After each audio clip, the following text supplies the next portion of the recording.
I think we should give our lawmakers a little more credit than that. I mean, the fact that they will not be informed. Who say, even Armstrong Williams, well, he was here from the United States, and he says, well, if you're not a bad guy, then you fear nothing. Yeah. So if you're not a bad guy, why bother about anyone monitoring your calls? Out there, you can't say that a bad guy is a bad guy because of propensity to commit crime or is a criminal. But in here, a bad guy could be your competitor. That's why you should be concerned. Because so this thing even goes beyond crime. It can also also look at well, competition for businesses. For personal gains. Yes, it goes beyond that. That's why we're a little concerned, because the little information you've made available on your SIM card, the little information you've made available during the INEC registration exercise, you've seen the effects of advertisement you are getting. Right, that's the other part of Markwa's question, where she says, well, what if it's not passed? But hypothetically, it looks as though it will go through, because now they're talking about fast-tracking it. Because of the national security year, which is what will be presented before the National Assembly. And so at the end of the day, they get to pass it. It's just like legalizing what in some areas are already being done. Yeah. Perhaps I should also ask you now, in terms of security of those material, the database of every individual or Nigerians which the government at the moment seem to be collecting, how are we supposed to be going about securing all of those, such that, I mean, that's one you mentioned, classifying individuals. And such that when something gets out there, people are concerned about the personal security, not just from the government perspective, but on the personal themselves. Now, we should see the protection of electronic information the same way we see the protection of our borders, military borders. You can't ask the Israeli army to come and be the ones manning your different battalions. Fine, you could go for trainings. You could have them come in once in a while to give you hands-on training on certain techniques. But you wouldn't altogether make a non-indigene your chief of general staff, your chief of army staff or something. And in the same vein, if you look at the data we've been collecting so far, we are asking questions. Who, or what are the names of the company? Who are the principal personnel of those companies manning our databases? Because if you are not careful, you are just trying to say, we've collected everything for you, come over and patch on it. Don't let's forget that somebody like Wikili is still somewhere there. And the fact is that from the little exercises we've engaged in Nigeria as it regards collecting data from the citizenry, I'm afraid. Afraid in the sense that yesterday I filled up a form, I put up my thumb printing. Today I'm getting fictitious phone calls and I'm receiving SMSs that I did not, unsolicited SMSs. So that's the other dimension to That's the other dimension to it. You have people who are, look at what hackers do. They go hack into the Pentagon website, they go hack into your the BlackBerry White has been House. down for 2 days now. And who says it's not a hacking problem? And so you never, do we have that framework?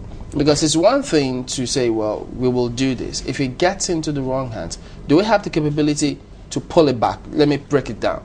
If you have a Facebook account, someone gets in there, changes your password and uses it. Do we have that capability to go back in there, get back your password, and get control of what you initially have? If you say do we, I'm taking that way to be the Nigerian government. That's right. Do we have an institute where you train experts on hacking, for example?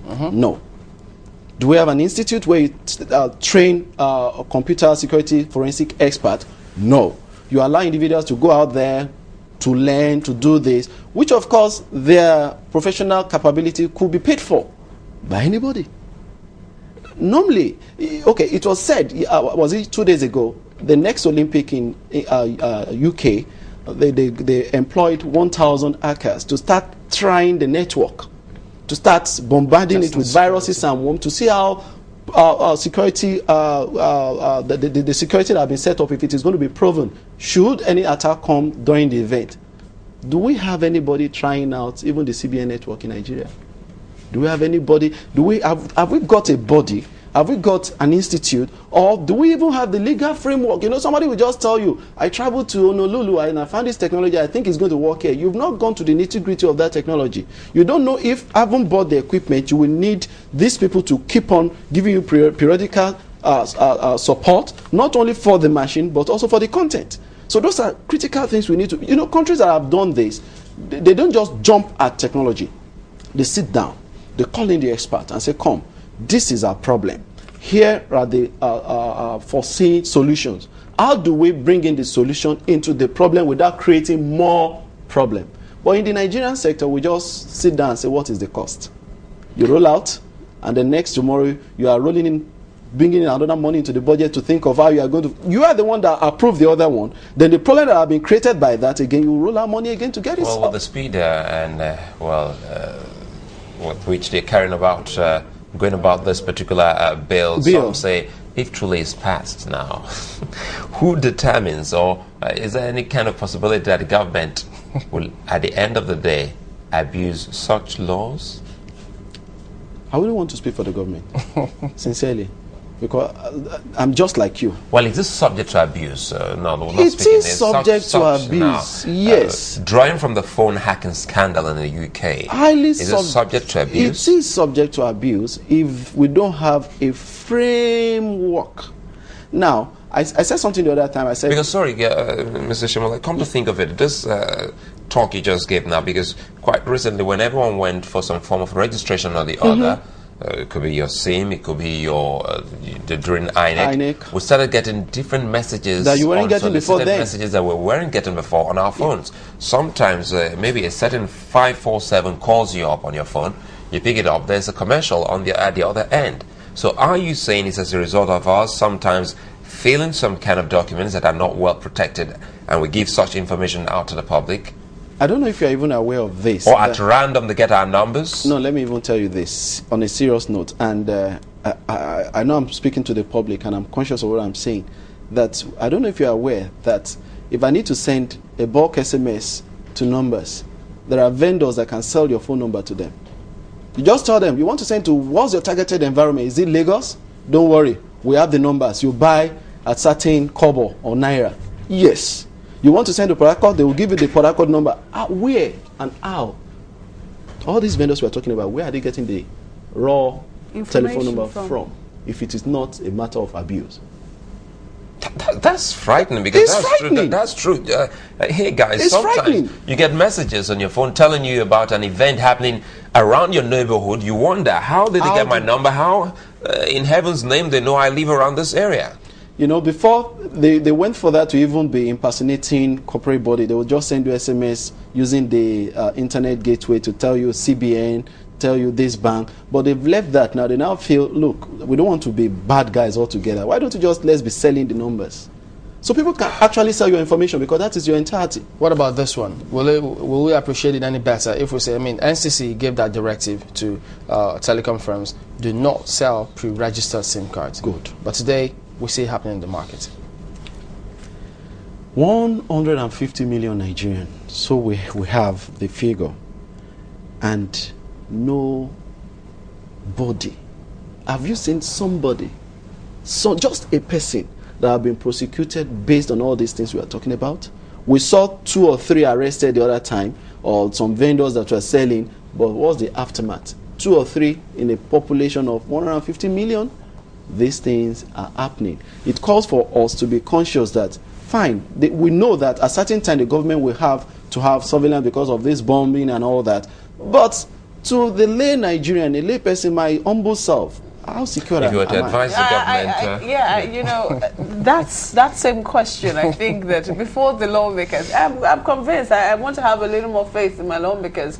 Before they pass this kind of bill, I want to believe that most of them might be affected by the SMSs, the deluge of fictitious and advertising phone calls, you know. So I want to believe that even they are a bit worried, and we'll ask a little more question about what this bill is set to achieve, and if truly, you know, we can actually curb the abuse that could come out of this kind of bill. We need to wait and let's see the content of the bill.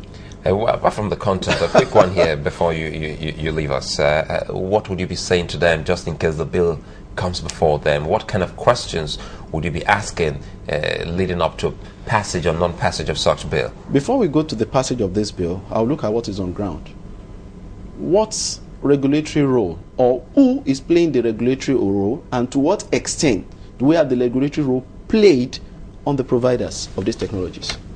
So that's one question you want Big to question. Big question. You need to let me know if I'm subscribing to this service, to what extent will my privacy be invaded? I need to know that. If I don't know that, then I'm talking of the existing now. It's based on what we have on ground that we can come up with a bill.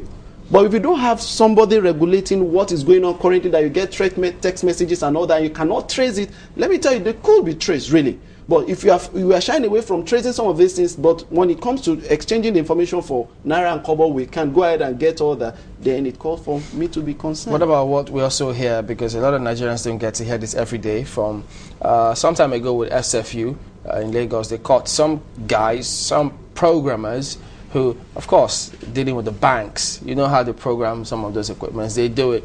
And then at the end of the day, it clocks in a certain amount of figures into their accounts. This ran on for years. Years, yeah. And nobody saw anything. For me, I want to see the bill. I'm not against the bill, but I want to see the framework in the sense that, don't forget that the CBN is also shouting cashless environment, cashless economy.